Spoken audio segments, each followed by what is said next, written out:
Farzandini tishlarini emallari ko'chishi boshlagan onalarni diqqatiga bu videoni olyapman. Men ham farzandimni 1 yoshda mana shu oldidagi ikkita tishini emali ko'chishi boshlagan edi. O'zbekistondagi doktorlik stomatologiga olib borib ko'rsatsam, emali ko'chyapti.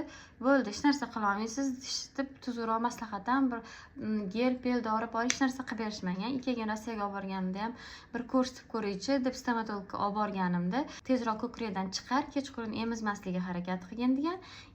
Mana bu gel yozib bergan menga. Mana bu zubnoy pasta bilan mana bu gel yozib bergan.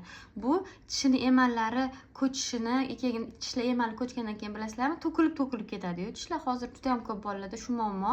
O'shani oldini oladi, sal kamaytirib beradi.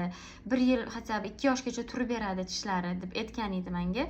Xudoga shukr, qizim 3 yosh mana shu gelni 1 yoshidan beri ishlataman. 1,5 yoshda sutdan chiqarganman. O'shandan beri har kuni kechqurun mana bu bilan tishini yuvaman. Keyin mana shu gel bilan orqasidan tishiga surib qo'yib uxlataman. Kechqurun ovqat hech narsa bermasdan faqat suv ichirib uxlatishga harakat qilaman. Mana xudoga shukr, qizim 3 yoshga kiryapti. Hamma tishlari xudoga shukr yaxshi turibdi. Shu oldidagi ikkita emali ko'chgan, o'sha payt ko'chib bo'lgan tishini yarimtadan singani, lekin tepalari turibdi.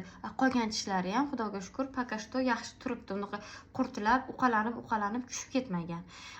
Kim kerak bo'lsa, O'zbekistonda bor buni ham, buni Rossiyadan olgan edik. Azonda menimcha bor. Azondan zakaz qilsanglar bo'ladi. Mana rasmga olinglar.